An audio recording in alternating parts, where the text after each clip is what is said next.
Also, a plenary indulgence is granted to those who receive the papal benediction, or the blessing, after confession or communion, and they pray for the Pope's intentions. Yeah. To pray for the Pope's intentions does not mean to pray for his personal intentions or personal desires. So if the Pope is liberal, and have problems not praying that all liberal ideas can be executed and put into practice. No.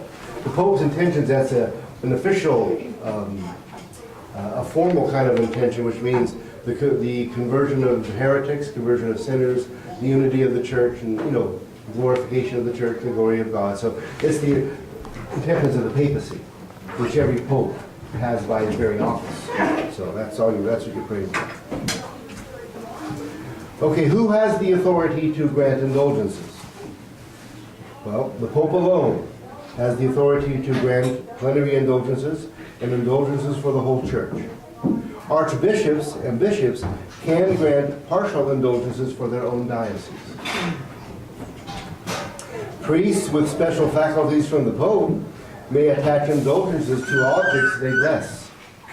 All objects blessed by the Holy Father have the apostolic indulgences attached to them. In the Society of St. Pius X, by the powers given to all the priests from Archbishop Lefebvre, right, we have the power to attach indulgences to certain things. One in particular is to attach to a nice wooden cross. It doesn't have to be really big, just a little wooden cross or any crucifix. Attached to that, the plenary indulgence for those who are not able to go to church to make the Stations of the Cross. They follow the prayers of the Stations of the Cross in their home with that in front of that cross. They can receive a plenary indulgence. So, and of course, the Redemptorists, like they can attach special indulgences to the rosaries they bless. Right? We know that. And it doesn't cost any more money either. You know what kind of sin that would be if you had to pay for that, right? Simony, mortal sin. Can't, we don't make our money that way. All right.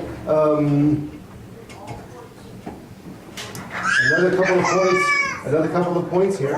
An indulgence is granted for the living. An indulgence is granted for the living or for the dead. An indulgence for the living means for the person who performs the good work. We cannot gain an indulgence for another living person. Right. In the same way, if you have an obligation to say your rosary, right, you cannot say to your friend, could you say my rosary for me today? Do it yourself. Right? So, good. The Holy See alone can grant indulgences applicable to the dead. All papal indulgences can be applied to the souls of purgatory unless otherwise stated. Most indulgences are today applicable to the dead. Persons who have made the heroic act can apply every indulgence to the poor souls of purgatory. How can the Church grant indulgences for the dead? The Church can grant such indulgences as an offering to God by way of suffrage, or as an intercessory prayer for the departed souls. As we cannot know how much temporal punishment is remitted by any indulgence, still less can we know what value the indulgences we gain have when they're applied to the poor souls in purgatory. We don't know. It is wrong, for instance, to say that we have freed a particular soul from purgatory by the recital of a certain prayer with a plenary indulgence.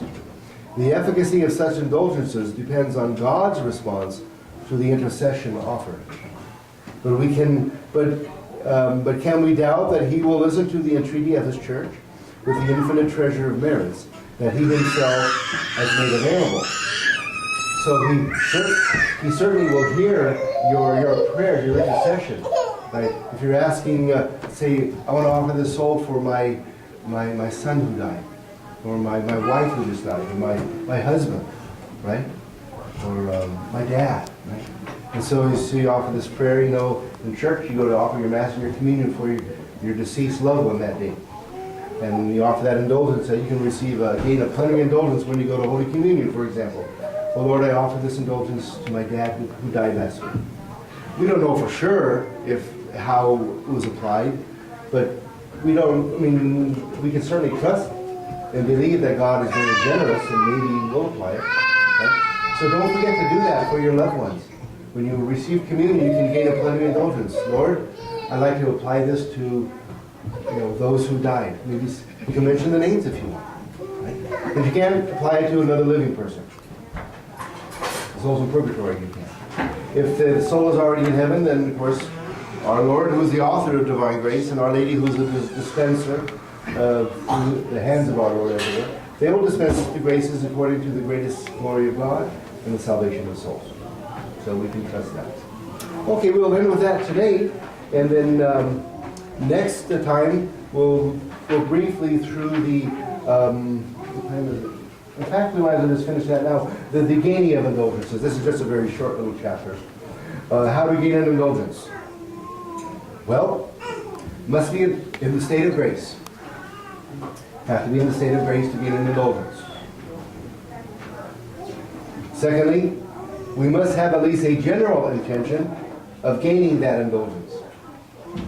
Let's say we know that these few prayers will have indulgences, and we say to ourselves, I'd like to try to gain indulgences whenever I say these prayers. You know what they are.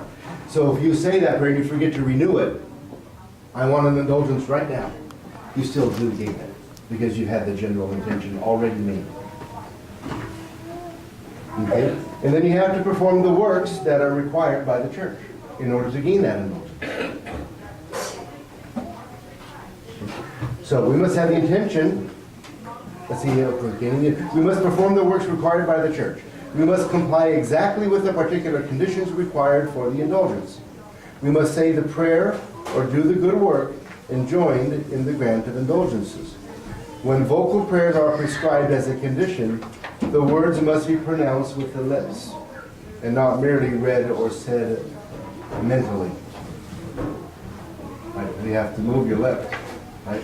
That does not mean that everybody in chapel who's saying indulgence prayer has to be so loud, and we say it out loud so that everyone is just distracted with all the whispering.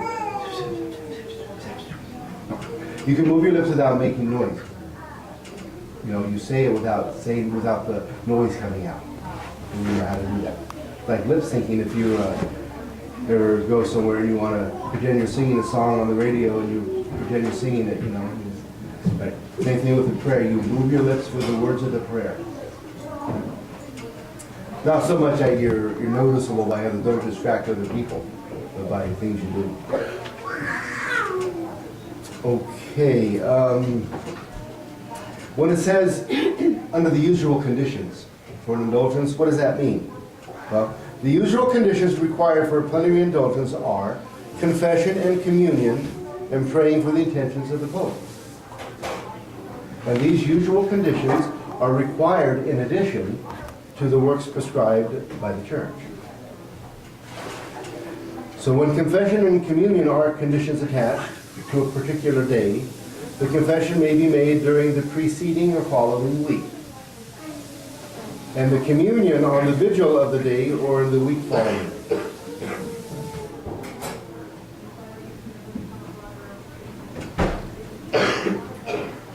Third point. Persons who are accustomed to confess at least twice a month need not do so especially in order to gain the indulgence. Daily communicants have the same privilege. Fourth point. When a visit to the church is prescribed on a certain day, the visit may be made at any time from noon of the preceding day until midnight of the actual day.